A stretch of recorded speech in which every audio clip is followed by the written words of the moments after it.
Hello, and welcome to yet another dive into the 8 and 16-bit era of Sega consoles on Zilog and Moto. I'm your host Dave, and this is my channel, which I hope serves as an informative and sometimes humorous resource for a time period in retro gaming that I've got a lot of experience with in the late 80s and early 90s. Every week on the channel, I pick a game from the pretty sizable libraries of the Sega Master System, Genesis, Sega CD, and especially this week, the 32X, and then do a deep dive on that game, providing a look at not just the game itself, but also the physical product, all while using original hardware when possible. If that sounds interesting to you, I'd ask that you think about subscribing, because even at 161 episodes deep, I've still got a long way to go to get through all of these games. And to the 309 people that have already subscribed, thank you. I know that despite my rugged good looks, this is always going to be a channel for the few, which makes all of you that much more important to me. Okay, now that the mandatory begging for attention intro was out of the way, let's start talking about this week's game, which is one of the few, the proud, and the pretty hard to find these days, releases for the 32X. Well, this one isn't that hard to find, but most of the others, good luck. Anyway, today's game is the home port of Virtua Fighter for the 32X, which was released in the United States in October of 1995, a little less than a year after the 32X debuted, and in time for a push for the console during the Christmas season of that year. Due to that, and due to the popularity of the arcade game, Virtua Fighter was one of the best sellers for the console, with complete copies like that one still available for around $40 or so, which is definitely on the low side for complete titles on the 32X. Just to give an example, I could buy 5 copies of Virtua Fighter for what 1 copy of Colibri would cost, or 8 copies of Virtua Fighter for 1 copy of Pitfall the Main Adventure. Which, coincidentally, is why I don't have copies of Colibri or Pitfall yet. But I will. Oh yeah, I will. In 2022, you'll be forgiven for not thinking that the Virtua Fighter series was a big deal. Sega themselves have more or less given up on the series after the release of Virtua Fighter 5 all the way back in 2006. And yes, it really has been that long. I was a bit shocked myself when I looked it up. Now granted, Sega did release a remastered version of Virtua Fighter 5 last year, but really, if it wasn't for the Yakuza series and Sega's 60th anniversary, we'd be talking about a series that really hasn't seen any changes in 12 years. But it wasn't always that way. Once upon a time, the original Virtua Fighter arcade machine was a thing of wonder. Way back in October of 1993, 2 years before its port to the 32X, Virtua Fighter was the first 3D fighting game on the block. While everyone had their eye on what Capcom, Midway, and SNK were going to do to keep upping the ante in 2D fighting, Sega and Yu Suzuki just calmly strolled up and were like, hold my beer. You've got to remember, back then, there was no Tekken, there was no Soul Calibur, it was just Sega writing the rulebook. And of course, it was wildly popular. I remember specifically playing it in the local arcade with friends as everyone tried to figure out the various button combinations and pick out their favorite character. As such, it's a little surprising that Virtua Fighter wasn't one of the release games for the 32X, but maybe there's a reason for that. I'll discuss that and more in a bit, but first, a look at the package. And this is my copy of Virtua Fighter for the 32X.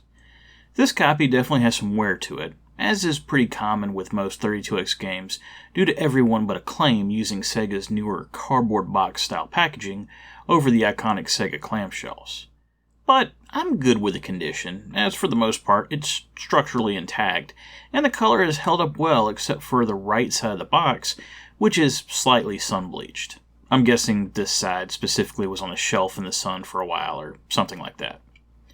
As far as the cover art goes, this matches up with the cover art that was used for the Japanese Sega Saturn version, with the Virtua Fighter script logo at the top, and then the characters posed on top of a plain white background.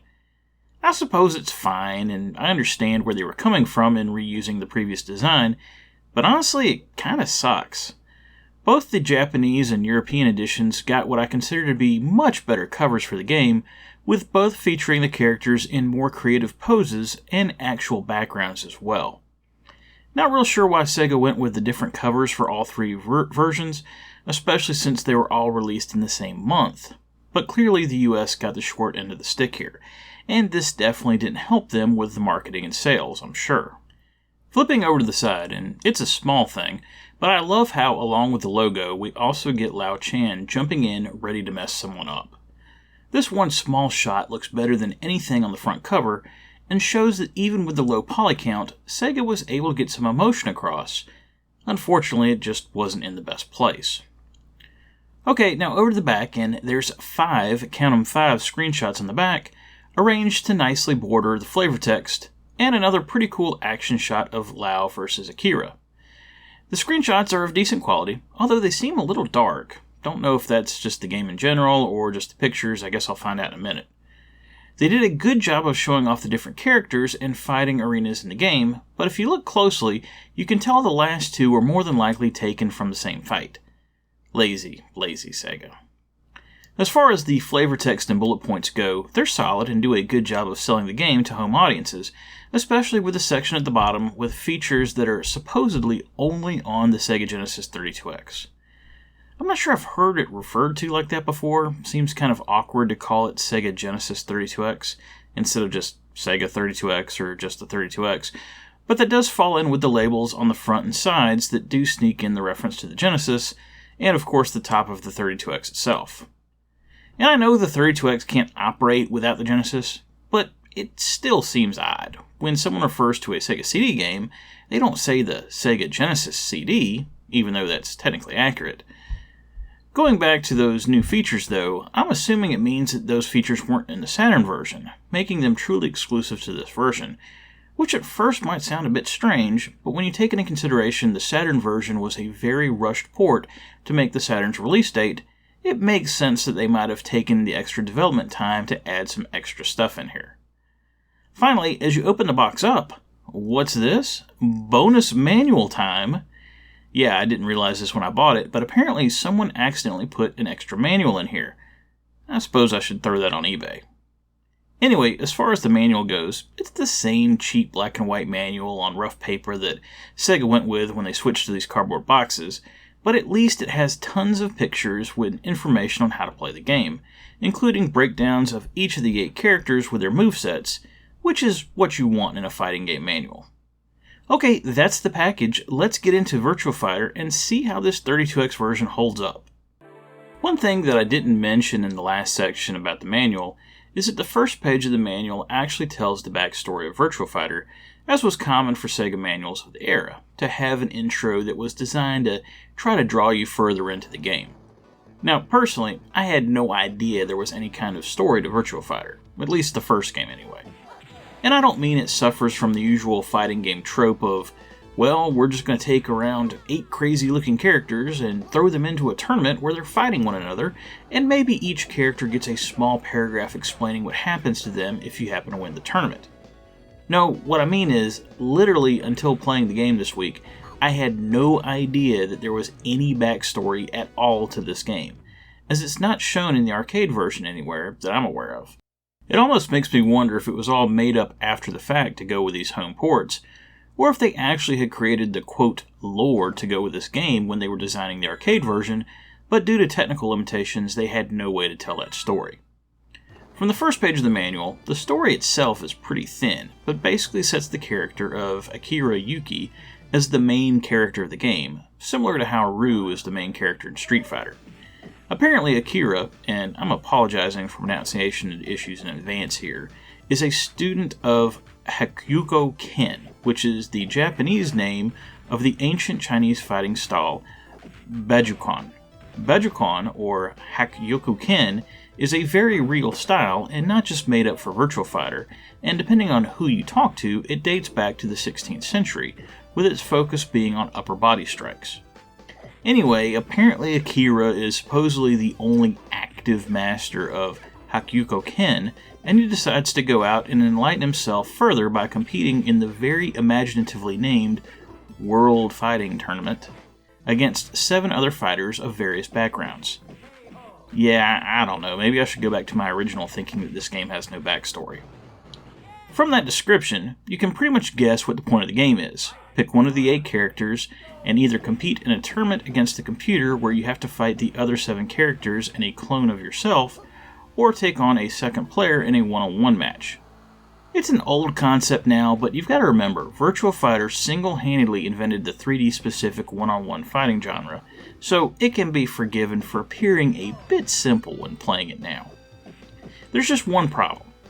This review isn't for the arcade version of Virtua Fighter from 1993, nor is it the Saturn version from a year later. It's for the 32X version from 2 years later in late 1995. The world had changed by then. Virtua Fighter 2 had been available in the arcades for almost a year when Virtua Fighter appeared on 32X. Tekken and Tekken 2 had both arrived in the arcades in the meantime as well. Even the Virtua Fighter and Tekken clones had started to appear, with Battle Arena Toshinden releasing as a launch title for the PlayStation. So the obvious question is, why does Virtua Fighter for the 32X even exist, and who was buying it when it came out, with other better options being available? Some of this comes down to Sega's ineptitude and internal warring factions between Sega of Japan and Sega of America, both thinking they knew what was best for the company. But putting all that aside, the 32X existed, and the discussion of whether it should have or not is a totally separate issue. What you're left with is a console that desperately needed titles, and what better way to try to support that console than to release a port of an exclusive Sega arcade game that, even though it had been supplanted in the 3D fighter genre, was still a game that was wildly popular with players. The result is a game that isn't without issues, but considering what it was competing against in the home market at the time, it actually stands up remarkably well.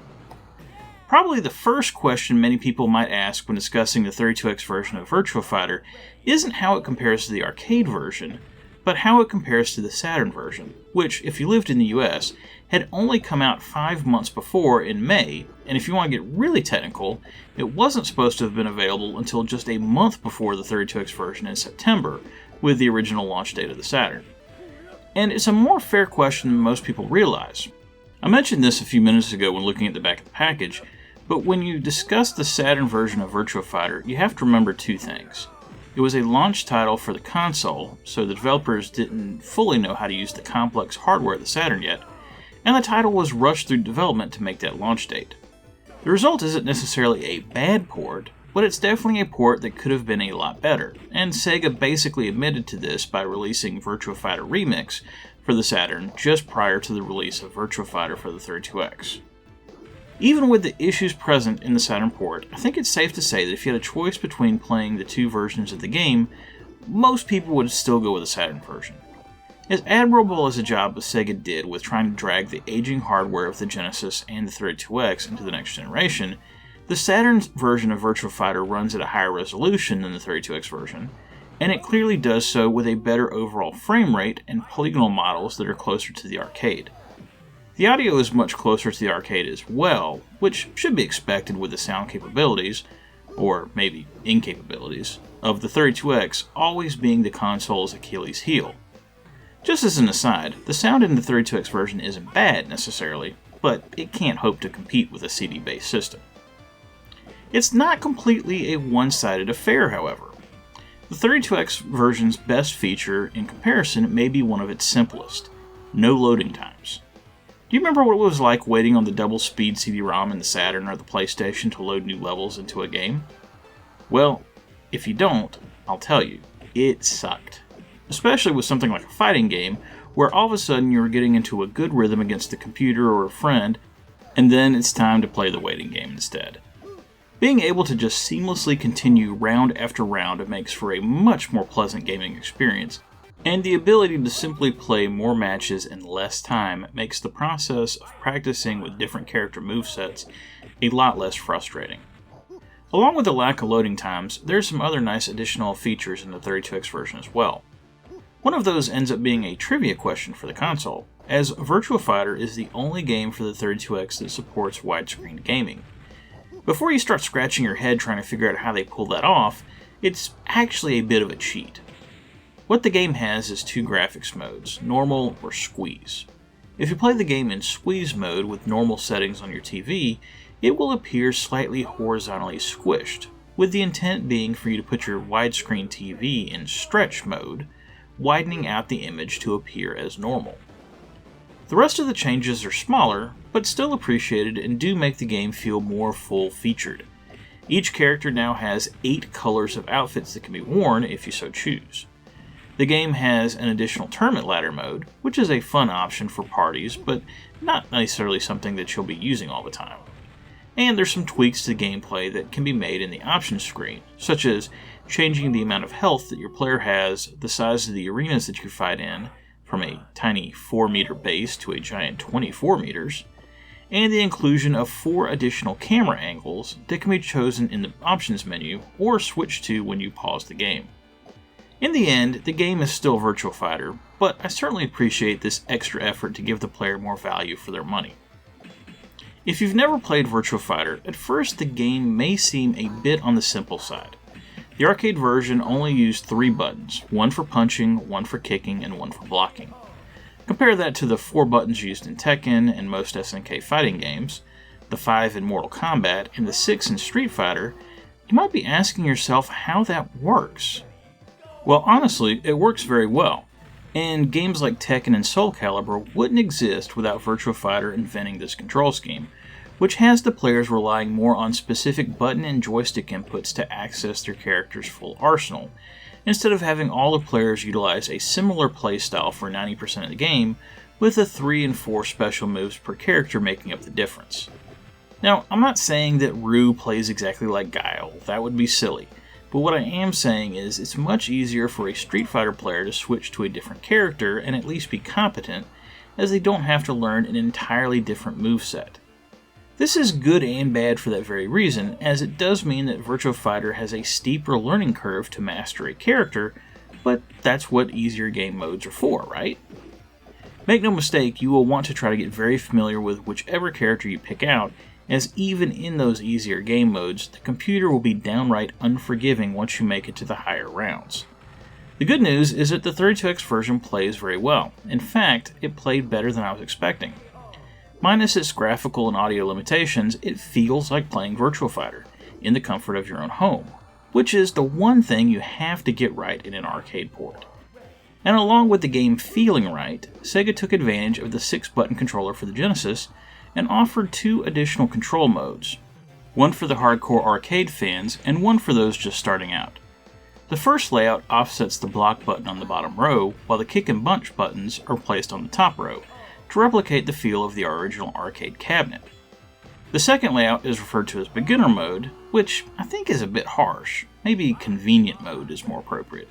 But regardless of the terminology used, the top row of buttons that are normally unused are now mapped as combinations of button presses, making certain moves easier to pull off. Personally, I love this option, and it definitely makes the game immediately more accessible. I haven't spent a lot of time talking about the game itself, and honestly, I didn't really feel like I needed to. Those of you that are familiar with Virtua Fighter know more or less what you're getting into, with the 32X version serving up a slightly lower definition version of the original. And if you're not familiar with the game, I think it could be summed up by stating that it's the godfather of 3D fighting games. And a lot of elements of those style games, like ring outs and high score being determined by time rather than points, originated here. To sum up, I'm giving Virtua Fighter for the 32X 3 stars. While it can't compare to the arcade or the Saturn version overall, Sega included some nice features here for 32X players, and for collectors that actually have put together a tower of power with a 32X, I can't think of any reason not to have this as part of your 32X collection. Okay, that was Virtua Fighter for the 32X. When watching gameplay of Virtua Fighter, it's pretty easy to dismiss it as being a rough-looking port of an already prehistoric arcade title at that point. But when you take into consideration that a Genesis with a 32X was cheaper than a Saturn at the time, and then actually play the game instead of merely looking at it, I think you'll understand why I came up with the conclusion that I did. When comparing Virtua Fighter to something like Motocross Championship, it's night and day, with Sega actually using some of the power of those twin Hitachi SH2 processors this time around. Tune in next week as it's sequel time again. And this time, it's a game that I just added to the collection recently, which is kind of odd considering it's a Genesis launch title, and you'd think that there's more copies of it floating around out there than there actually are. Or maybe there are, and they just aren't complete. I don't know. But I do know that it took me forever to find one with a manual without going the eBay route for whatever reason. Please think about subscribing if you're so inclined. And remember, whatever you like to play, have fun, and be excellent to each other. Later.